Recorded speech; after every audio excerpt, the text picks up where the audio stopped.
Welcome to the Commercial Growth Doctrine webinar series for life science teams. So because an empowered team will be the difference that makes your launch work, it's really important to start with a sales enablement battle kit.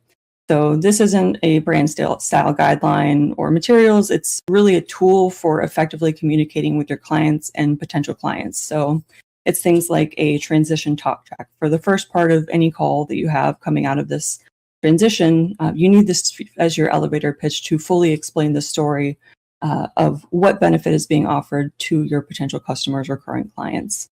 It's a robust Q&A objection handler, so addressing the outcome-based language for those changes, pricing, whether it's the contacts that they'll be working with, timelines that might be affected, whether they can expect changes in quality, making sure that you can really equip your sales team to answer all those tough, difficult questions so they're not left and unsure of what they should be saying.